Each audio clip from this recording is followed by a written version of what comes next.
Muy buenas tardes, gracias por venir una vez más a este curso que se llama La Doctrina de la Palabra de Dios. Hemos estado estudiando por semanas el concepto de la inspiración de la Biblia, que quiere decir sobre todo que Dios es el que creó la Biblia. Es decir, que el producto final es una creación de Dios mismo, y por eso podemos confiar en la autoridad de este libro como la revelación en forma escrita que Dios quería dejar con nosotros para que pudiéramos tener una guía, una sabiduría de su voluntad y poder saber exactamente lo que es su plan de redención. Muy bien, en esta noche vamos a tocar otro tema que sale de esta base, de este concepto bíblico de la inspiración, y este concepto que se llama la inerrancia de la Biblia. Si Dios no miente, no se puede encontrar errores en su producto. Y este es el producto final de lo que Dios ha creado para que nosotros tuviéramos un récord en forma escrita de su voluntad y de su plan de redención para nosotros. Muy bien, vamos a orar y empezamos esta clase. Oremos. Gracias, Padre, por darnos una vez más esta oportunidad de profundizarnos en este regalo tan grande que nos has dado, la palabra de Dios. Gracias porque esta palabra nos revela la persona de Jesucristo y nos ayuda por medio del Espíritu Santo a conocerlo y a experimentar todos los beneficios de su salvación, de su plan de redención. Te pedimos en esta noche que por medio de estudiar este concepto, nosotros crezcamos en nuestra confianza en tu palabra, que este estudio en términos muy prácticos nos dé una valentía para poder confiar en la palabra, obedecer la palabra, actuar basado en la palabra y así cumplir con tu voluntad revelada en la palabra.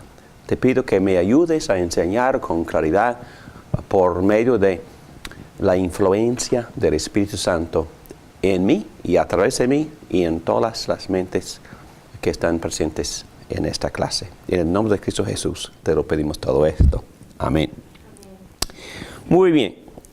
Para poder empezar, hasta ahora hemos visto que la Biblia enseña claramente que la Biblia es la palabra de Dios creada y o exhalada. Es decir, Dios creó la palabra. La palabra de Dios, la Biblia, es un producto y entendemos explícitamente lo que es su voluntad y plan de redención porque Él nos ha revelado aquí en la Biblia. La Biblia enseña la doctrina de la inspiración completa, es decir, de plena inspiración, lo que significa que todas sus partes y hasta todos los géneros, todas las clasificaciones, categorías, tipos de literatura, todo en la Biblia es inspirado o creado por Dios y que esta inspiración se extiende aún hasta la selección de palabras. Todo esto estudiamos la semana pasada. Y este punto final se llama la inspiración verbal. Esa sección de inerrancia se ocupa de la fiabilidad de la palabra de Dios. Y como ya hemos dicho, este concepto no se encuentra así como palabra o como doctrina desarrollada en la Biblia, pero es una inferencia necesaria, una conclusión que sale lógicamente del concepto de la inspiración. Si Dios había creado esta palabra y Dios nunca miente, en otras palabras entendemos que el producto final no puede tener errores porque es producto y creación de Dios mismo. Más bien, este concepto es un corolario de la doctrina de la inspiración absoluta de la Biblia. La visión de la Biblia, mantenida y enseñada por los que escribieron las Escrituras, implica la verdad absoluta de la Biblia. Pero esto no nos explica la naturaleza de la inerrancia bíblica. Así como el saber que Dios se ha revelado a sí mismo no nos explica el contenido de su mensaje. Que la Biblia esté libre de error tampoco nos explica lo que implica ese carecer de error. En otras palabras, no es explícito, sino implícito, pero se sugiere necesariamente de la doctrina de la inspiración. Muy bien, vamos a volver a examinar algunos versículos que necesariamente infieren firmemente la doctrina de la inerrancia. Número 1. Obviamente hay un montón de textos que nos enseñan que Dios no puede mentir. Y no voy a leer todos los textos que se encuentran aquí en las notas, pero estas frases importantes, por ejemplo, en 2 Samuel 7 dice que tus palabras son verdad.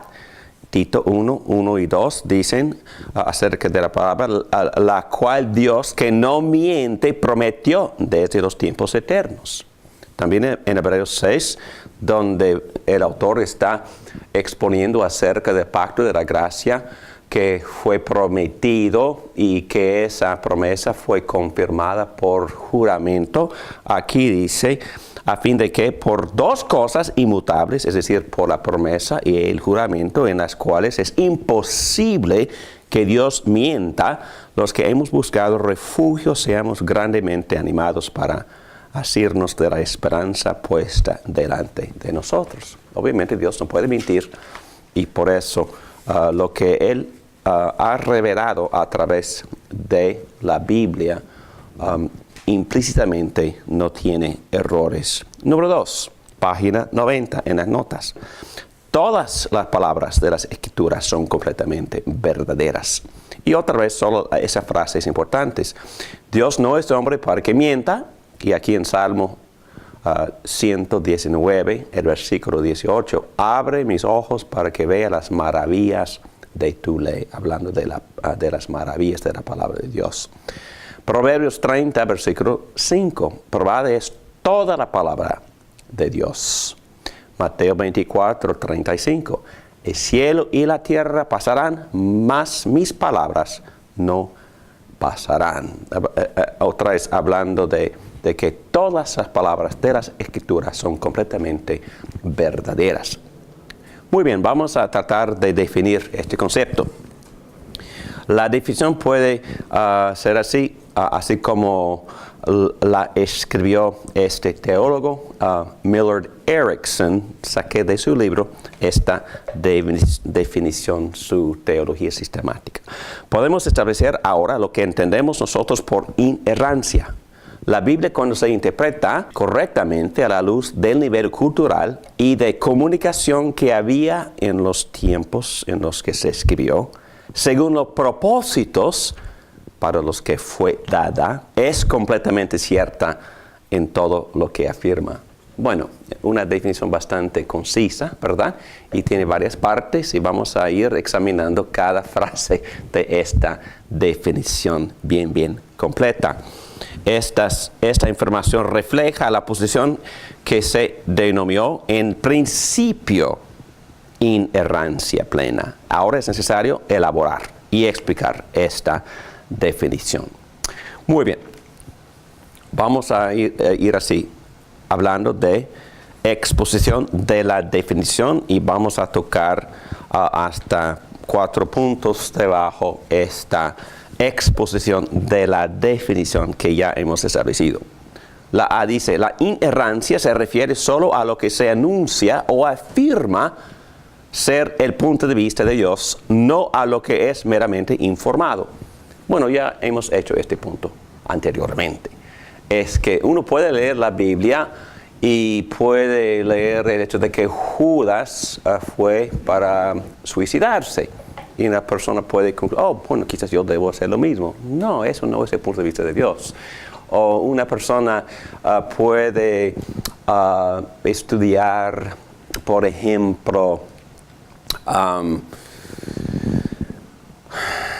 la vida de la familia de Noé después del diluvio y ve todas esas cosas pecaminosas en esa familia y no, porque no es lo que Dios quería.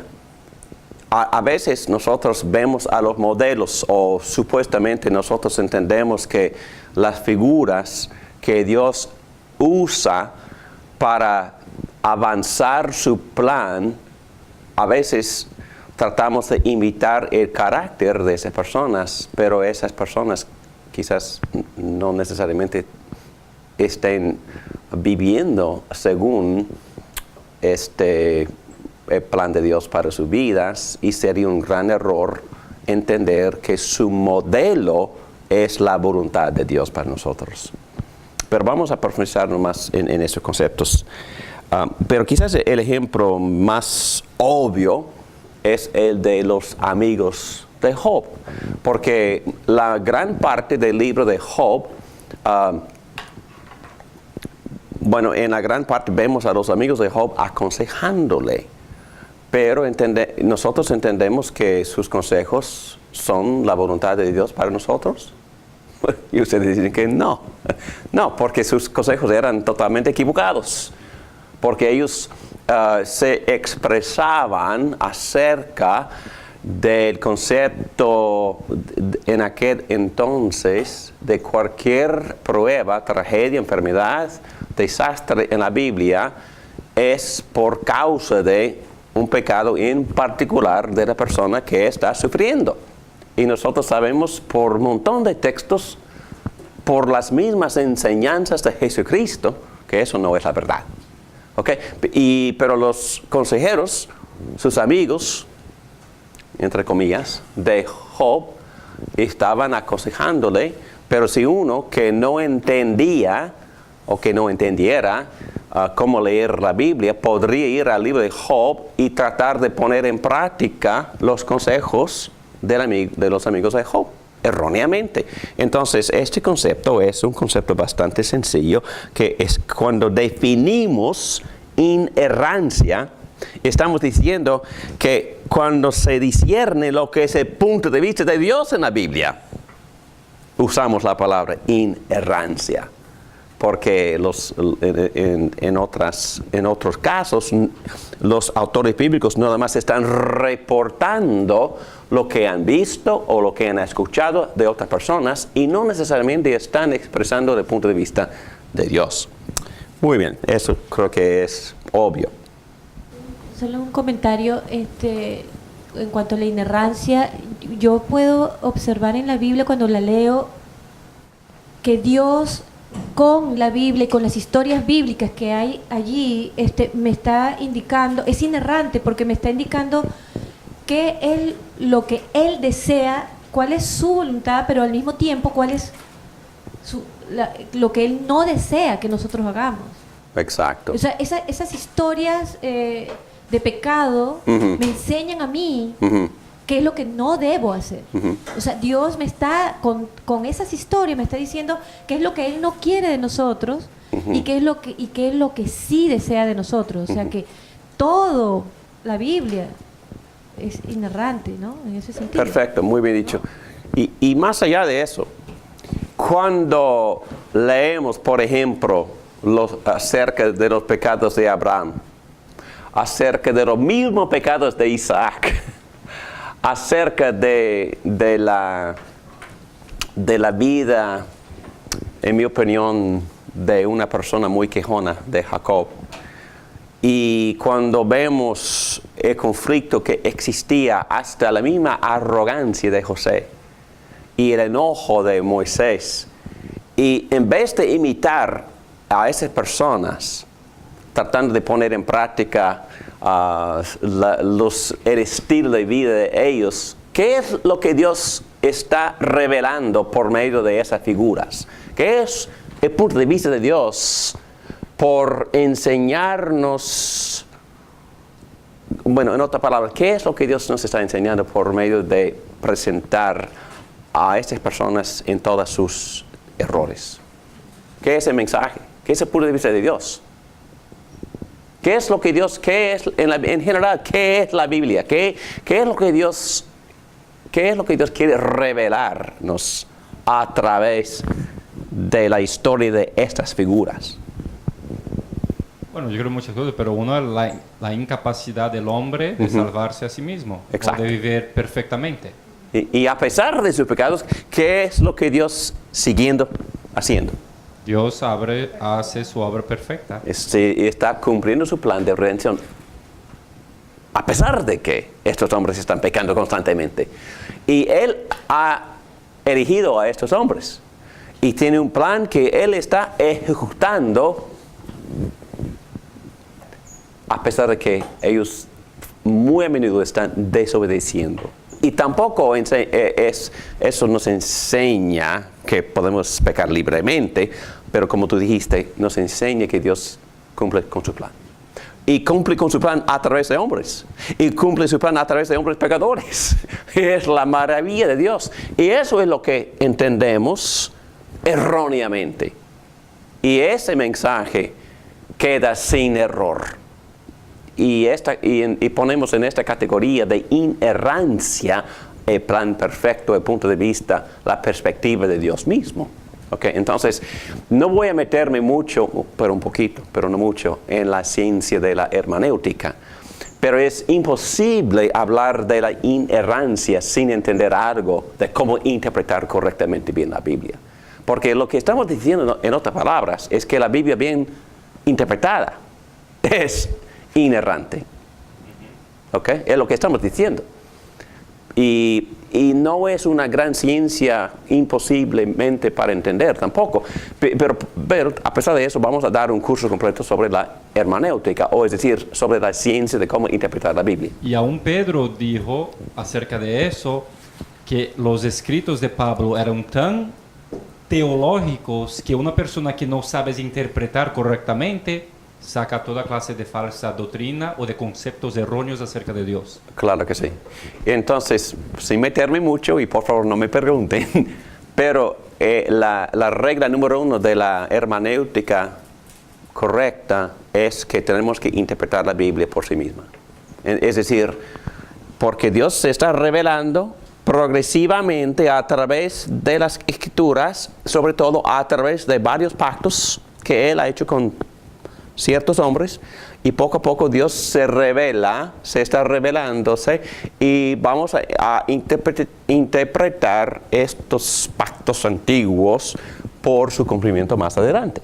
Entonces es un concepto, un principio que vamos a estudiar más adelante en otro curso. Muy bien.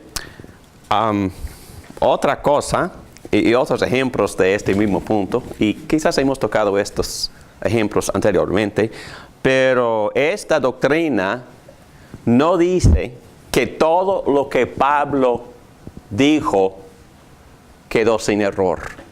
Tampoco dice que todo lo que Pablo hizo quedó sin error. Y hemos dado ejemplos quizás de algunos errores de Pablo. Por ejemplo, ¿cuándo se equivocó Pablo? Quizás cuando argumentó con Bernabé, cuando le faltó paciencia con Juan Marcos. Y Pablo votó a Juan Marcos. Pablo dijo que no, este muchacho no tiene persistencia, entonces es inútil para el reino y no lo voy a invitar a acompañarnos en el segundo viaje misionero. Y a lo mejor se equivocó, no sé. Pero otra persona dijo que no, este muchacho todavía es útil. ¿Quién fue? Bernabé. Y sabemos que Bernabé tuvo la razón. ¿Por qué? Porque Marcos escribió el Evangelio de Marcos después. Porque aquí está con su libro de Evangelio de Marcos, que cuenta entre los 4 evangelios. Entonces, en este caso, Bernabé tenía la razón. Y Pedro, por supuesto, hemos hablado mucho de sus errores, tenía muchos, ¿verdad? Entonces, no podemos estudiar la vida de Pedro. Voy a imitar a Pedro, porque él es el primero papa. No, es que es mi gran héroe. No es el gran héroe, es apóstol. Y esta doctrina dice que lo que ellos escribieron, guiados por el Espíritu Santo, y lo que tenemos como producto final en forma escrita, es inerrante. Esto es lo que estamos diciendo. ¿Ok? Y voy a dejar de hablar de Pedro, porque yo tengo una lista aquí de sus pecados, pero no, es que ustedes ya saben acerca de eso. Ok, Judas. Y este punto es muy interesante, porque a veces los apóstoles, cuando estaban enseñando o predicando, o en este caso cuando Judas estaba escribiendo su libro, que ahí está en la Biblia, Judas, él citó algunos recursos o fuentes no bíblicos. Y por hacerlo, no estaba diciendo que estos libros fueran inspirados. En otras palabras, lo que entendemos por la manera de Pablo, porque Pablo también citaba filósofos griegos, pero no estaba diciendo que esos filósofos fueran inspirados por Dios, pero lo que entendemos, lo que aprendemos de estos hechos de Judas y de Pablo es que a pesar de que la Biblia, todo lo que encontramos en la Biblia es la verdad, no estamos diciendo que las verdades no se encuentren en otras partes.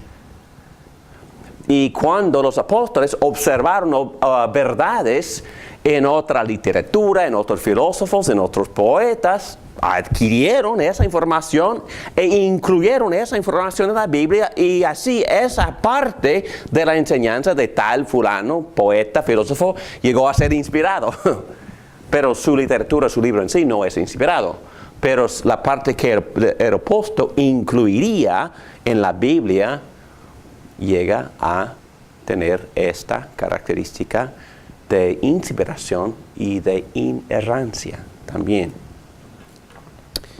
Solo porque la Biblia reporta crímenes violentos, poligamia, prácticas no éticas de Abraham e Isaac, el incesto de Lot, etcétera, etcétera, no significa que esté defendiendo esas prácticas. La intención del autor, el autor humano, es una parte esencial de la lectura de cualquier literatura. En este caso, ¿cuál es el propósito de Dios en reportar estos incidentes? Nos enseñar de la pecaminosidad del ser humano. Y que aún así él sigue cumpliendo con su voluntad. Gracias, muy bien dicho, gracias. Muy bien. Entonces tenemos que tomar en cuenta o hacernos la pregunta, ¿cuál es el propósito del autor humano en reportarme o darme esta información? En este caso pecaminosa, y ya hemos contestado esa pregunta. Como Susana dijo, que es quizás no es para enseñarme a no hacerlo, o en un panorama más grande es enseñarme la grandeza y soberanía de un Dios que puede cumplir con su plan utilizando a seres humanos pecadores. Es una maravilla de su gracia, es lo que aprendemos. Y eso me anima mucho. En serio me anima mucho, porque soy pecador y peco. Y a veces mis propios pecados me desaniman y me hacen sentir que es inútil. No, pero no es la verdad. Es que existe perdón, renovación, limpieza. Y seguimos adelante por la gracia. Lo que somos es por la gracia. Lo que hacemos es por la gracia. Somos pecadores. Y tampoco estoy dándoles licencia para seguir pecando, ni a mí. Pero lo que estoy diciendo es que a pesar de que pecamos, Dios nos usa. Y a pesar de los pecados de Abraham, de Isaac, de Pedro, de Pablo, eran hombres que Dios usó a gran manera. En este caso, los usó para darnos esta revelación que llega a tomar una forma escrita que se llama inspiración, y que en este caso como deducción lógica es sin error, porque Dios no miente y lo que tenemos en la palabra es la verdad. Sin errores, tomando en cuenta el punto de vista de Dios. Entonces, otro concepto debajo de la definición más bien expuesta, entendemos que una comprensión adecuada de la inerrancia tomará en cuenta su significado en el contexto cultural en el que se escribió. Y aquí doy muchos ejemplos, no voy a leer todos, pero por ejemplo, hay muchas aproximaciones de números en la Biblia. Por ejemplo, en Números dicen que solo murieron 24,000 por la plaga, y Pablo dice en 1 Corintios capítulo 10, el versículo 8, que fueron 23. ambas son aproximaciones y para el propósito que tenían ambas pueden considerarse adecuadas y por tanto ciertas. Entonces, hay muchas aproximaciones en la Biblia, muchos números que se reportan diferentes dependiendo del autor o del libro o del punto en la historia. Y a veces los que quieren criticar y dicen que la Biblia está llena de errores, y bueno, señalan ese tipo de información. Pero no es válido. ¿Por qué? Porque nosotros también hablamos así. Por ejemplo, en Houston, donde tenía mi primer pastorado, mi casa quedó 1,100 millas de la casa de mis padres en Tennessee. Y siempre decía, bueno, tengo que manejar 1,000 millas. Mentiroso, porque son 1,100. Pero no, es que nadie en mi vida me ha dicho eso. No, David, es más, nadie. Por ejemplo, pasamos exactamente 19 años y 7 meses en Houston. Pero cuando me preguntan, ¿20 años? No, mentiroso. Era nada más 19 meses. Entonces, también usamos aproximaciones y también usamos lo que se llama hipérbole. Y nadie dice, pero normalmente, especialmente si conocemos a la persona, sabemos cuando la persona está exagerando, porque está tratando de hacer un punto. Okay. Es que, si esa persona siempre me molesta, es que hasta 3,000 veces me ataca. No, es que no me ha atacado 3,000 veces, pero estoy comunicando algo por el modismo de hipérbole. Y los apóstoles hablaban así constantemente. Por ejemplo, toda la ciudad fueron a saludar a Cristo.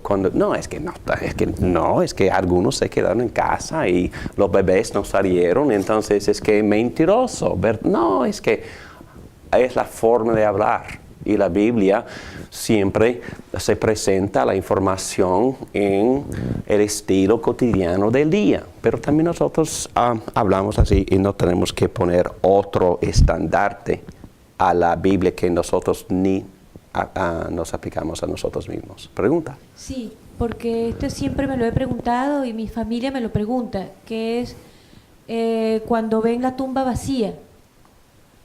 Primero hay diferentes versiones, que María eran las 3, María, después que es una sola, que regresó, entonces como que hay diferentes, que había un ángel parado, otro estaba adentro de la tumba, entonces eso dicen que hay errores, ellos me lo dicen, esos son errores. ¿Y tú sabes la respuesta?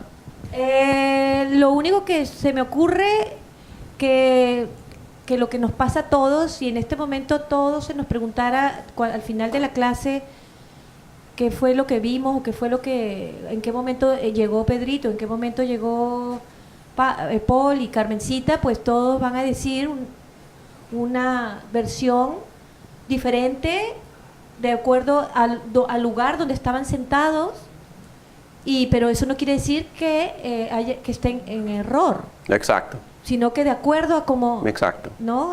Y como ya, hemos dicho y tú dijiste también hace un par de días, es cuando las evidencias se presentan en una corte y si 2 testigos llegan y reportan lo que pasó en las palabras exactas, el juez tira todo, vota todo. ¿Por qué?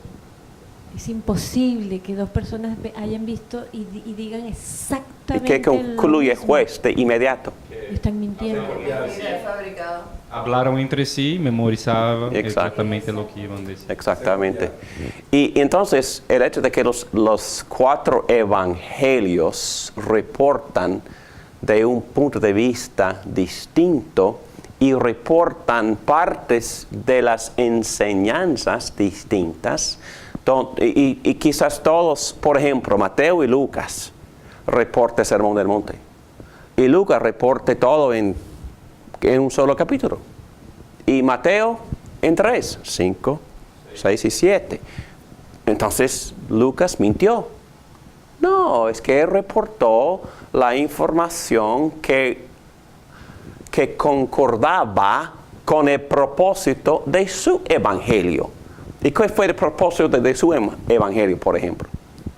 Lucas quizás fue un gentil y estaba tratando de convencerle. Él dio el nombre y puede ser un individuo con ese nombre. ¿Qué fue? Teófilo. Y estaba tratando de convencerle de que este Cristo judío es un Mesías universal para todos, para todas las naciones.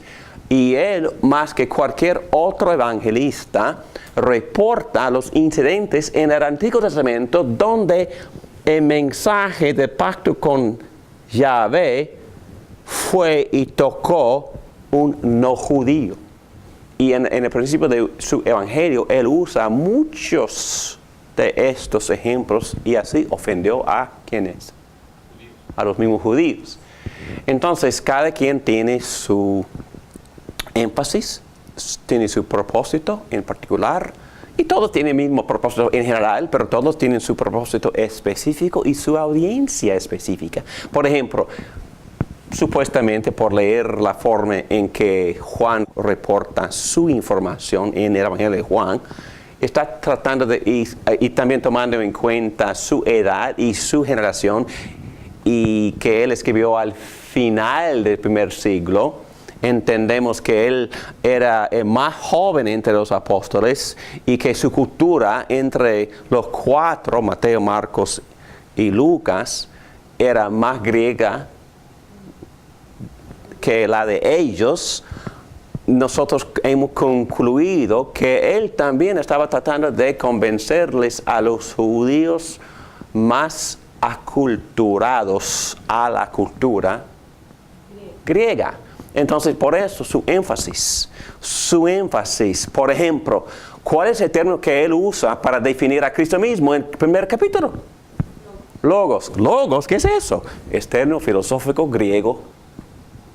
Y todos los griegos entendían ese término.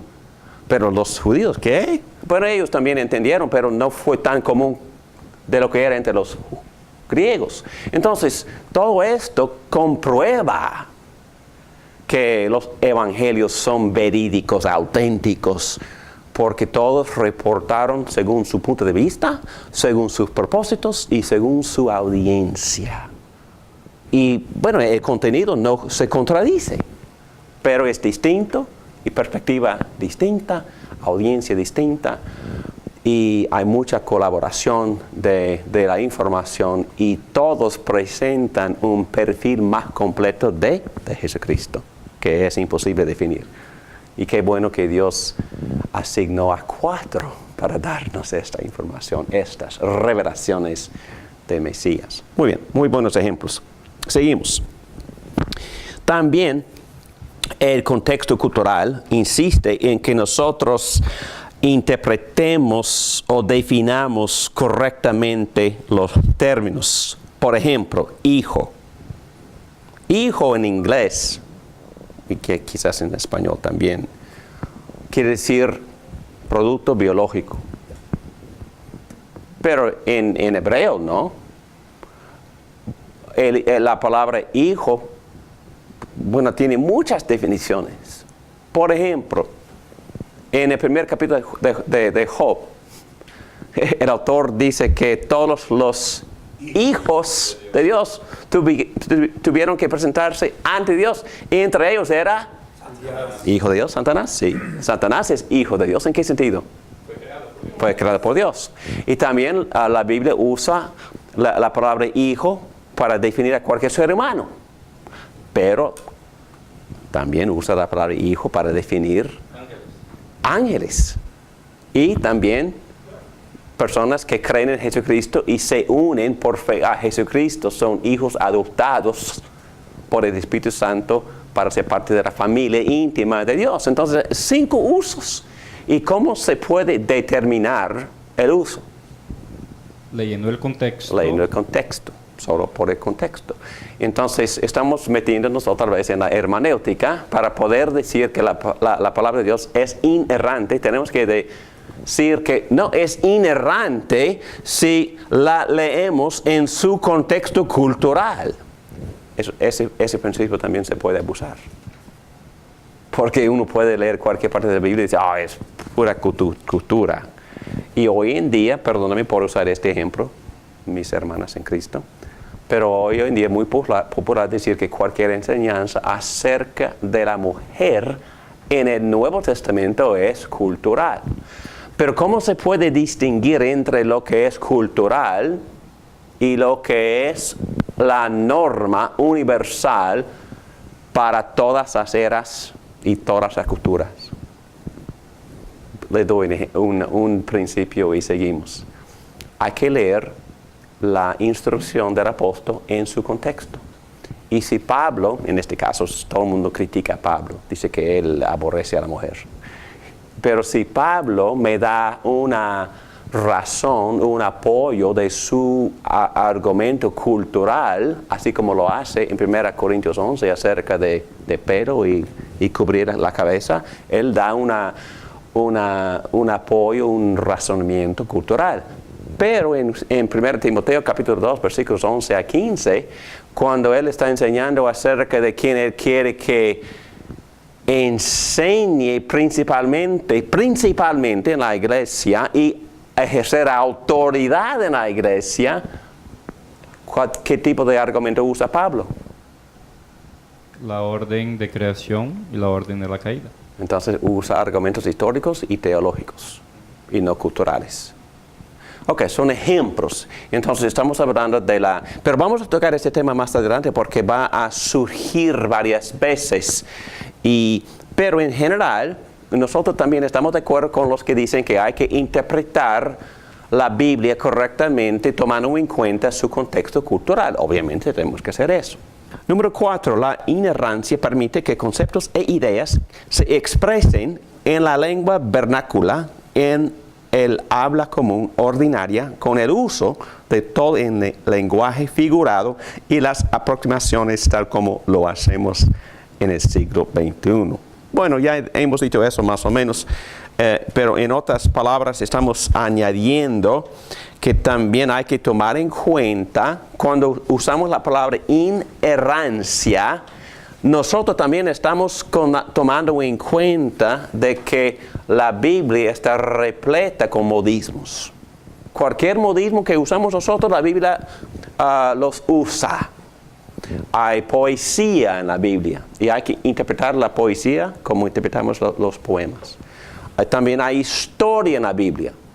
Y muchos dicen que, bueno, son puras fábulas en el Antiguo Testamento, pero cuando Cristo habla de esas dichas fábulas, no dice que son fábulas, él menciona, por ejemplo, Jonás y lo que pasó con Jonás, en la misma línea con otras figuras históricas, así como Salomón, y como la reina que visitó a Salomón. ¿Cómo se llamaba? Sí. Y bueno, pero nosotros también decimos que hay mucha poesía, hay figuras, hay modismos, hay hipérbole, y entendemos que cuando usamos la palabra inerrancia estamos tomando en cuenta que la Biblia también usa modismos, por supuesto que sí.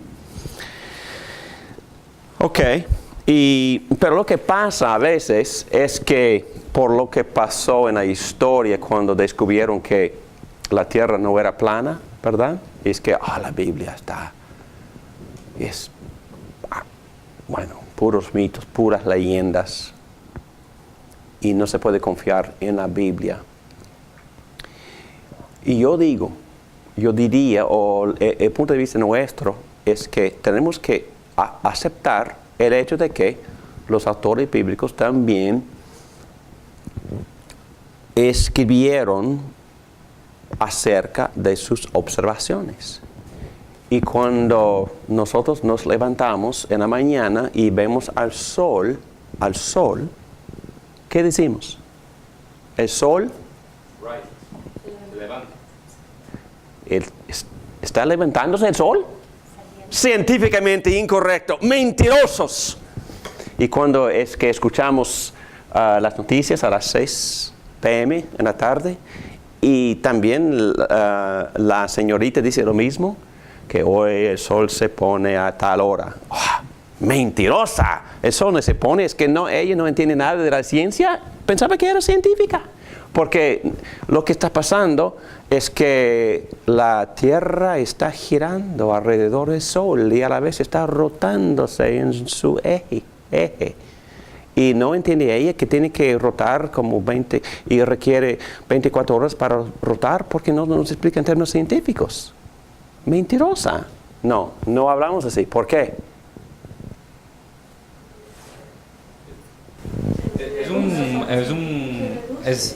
Estamos viendo del punto de vista del ojo, que solo estás del punto de vista del ser humano. Estás se levantando. Y los autores bíblicos también escribieron según sus observaciones. No estaban tratando de escribir según el criterio de los científicos en el siglo XXI. Y nadie se esperaba que eso se ocurriría. Entonces es una tontería insistir o poner esa crítica o esa evaluación que en verdad no cabe, no es apropiado. Entonces hay que tomar en cuenta que ellos también escribieron y observaron exactamente así como nosotros lo hacemos. Ok, muy bien. Aquí está en la B otro ejemplo de los números. Y entonces no tenemos que insistir en una precisión artificial que no usamos ni hoy en día. Y me gusta mucho esto, los textos libremente citados del Antiguo Testamento, son citados libremente, ese punto.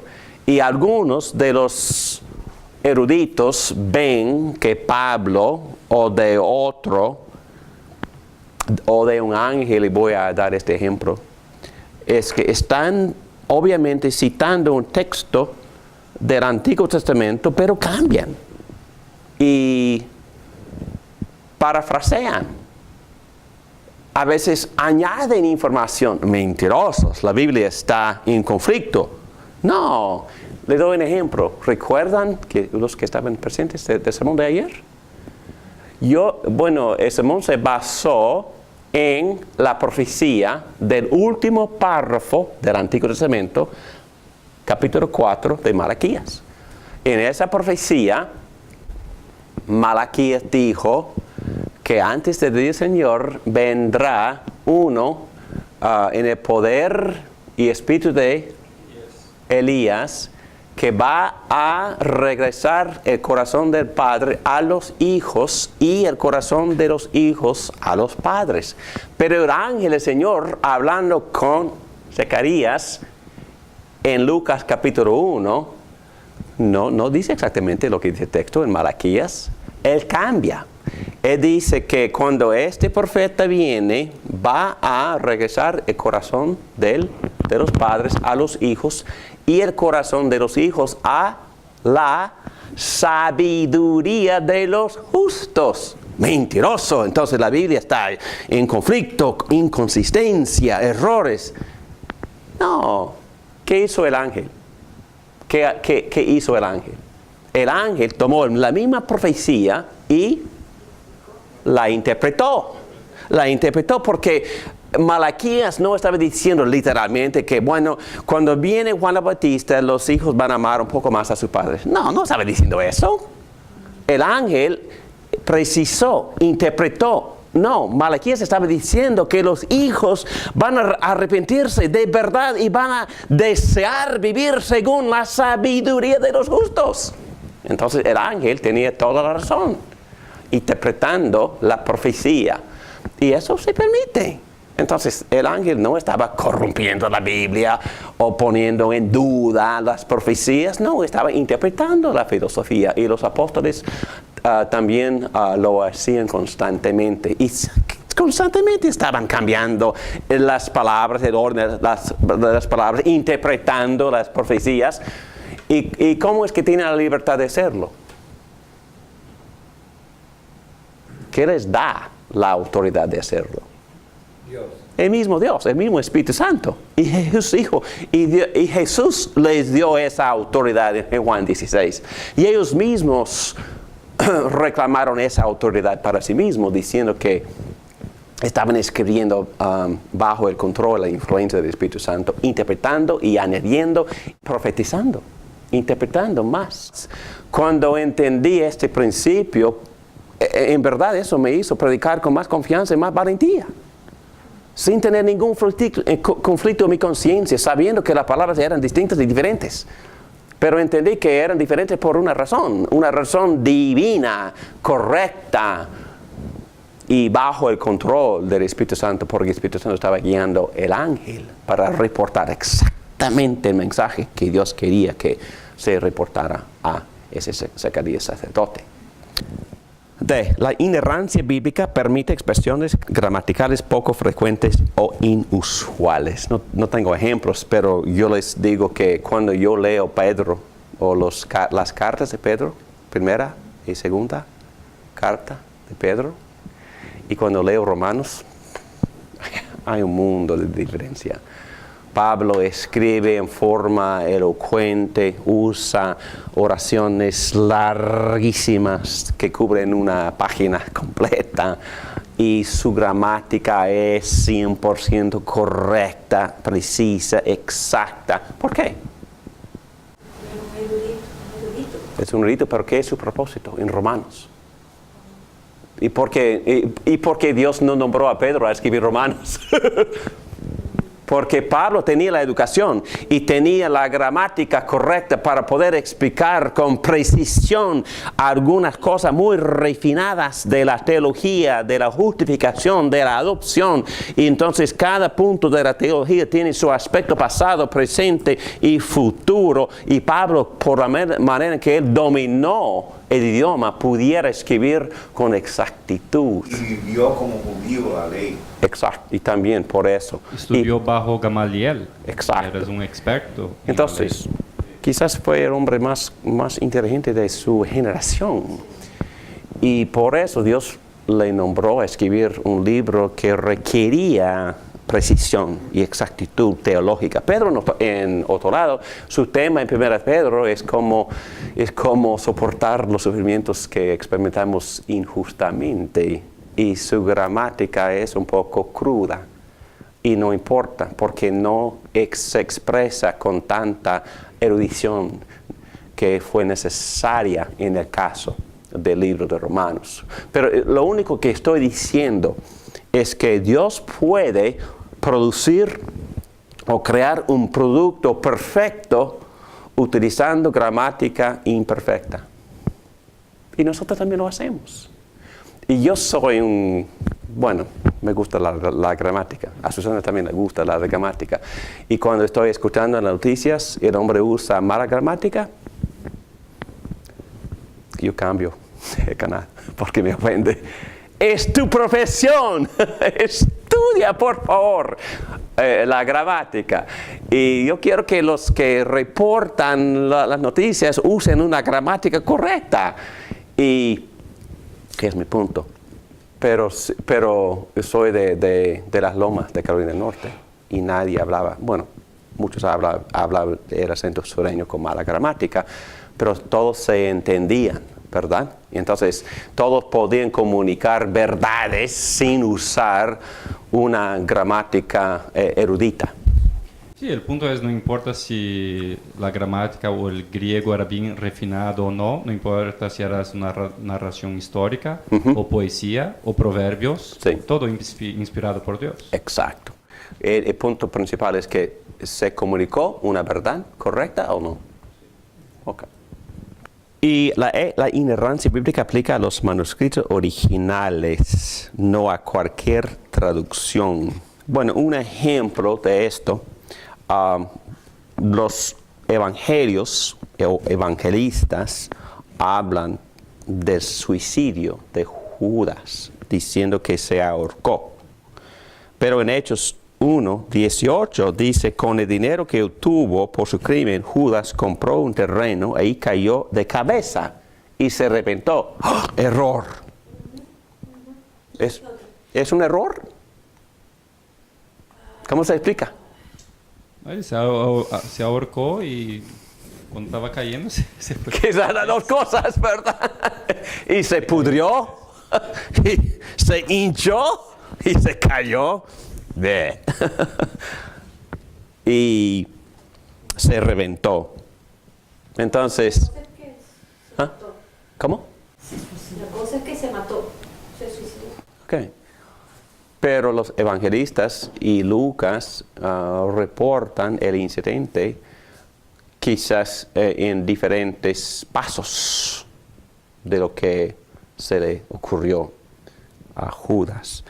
Y también la palabra en griego prenes puede decir ahorcarse o hincharse, las dos cosas.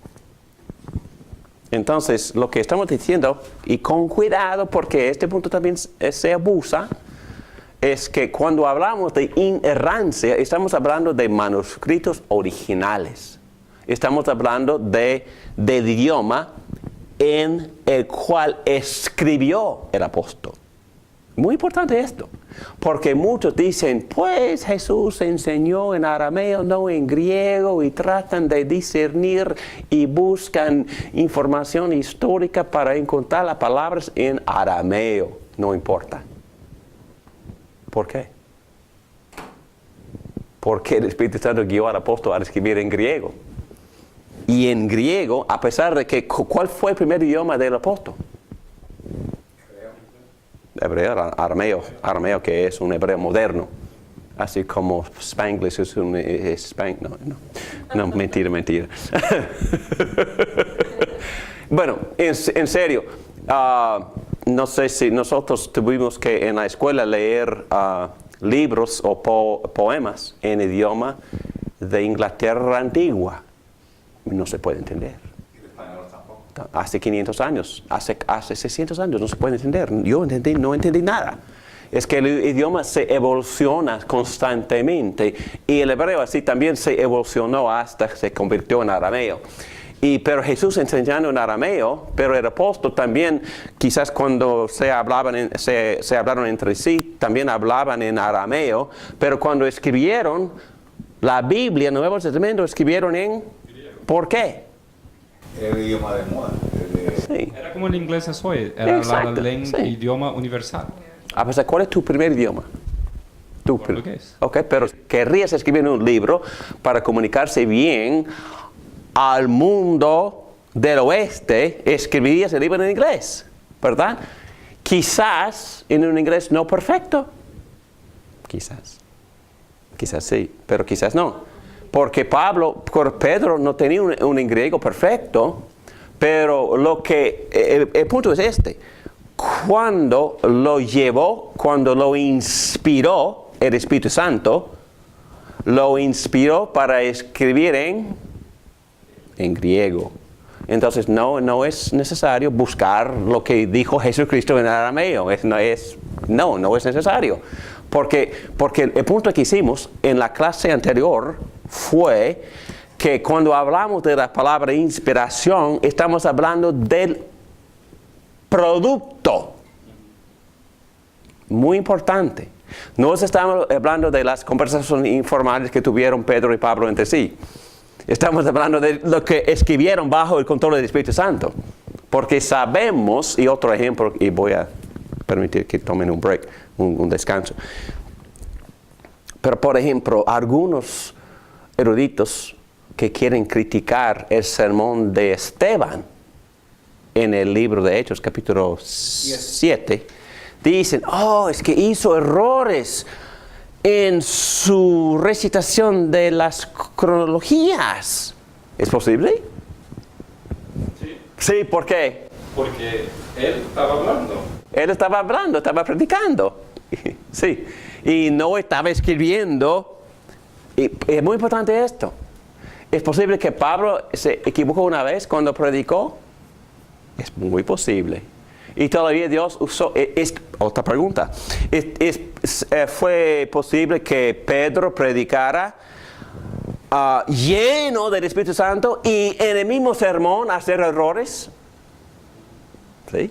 Porque no estamos hablando de inspiración, estamos hablando de cómo el Espíritu Santo da a uno el poder para predicar con fuerza y convicción. No estamos hablando de la misma cosa. Es muy importante esto. Estamos hablando, cuando usamos la palabra inspiración y por implicación la palabra inerrancia, estamos hablando de lo que Dios creó como producto final. Cuando los apóstoles escribieron, estamos hablando del manuscrito original que el apóstol escribió, producto de Dios, inspirado, creado por Dios sin error.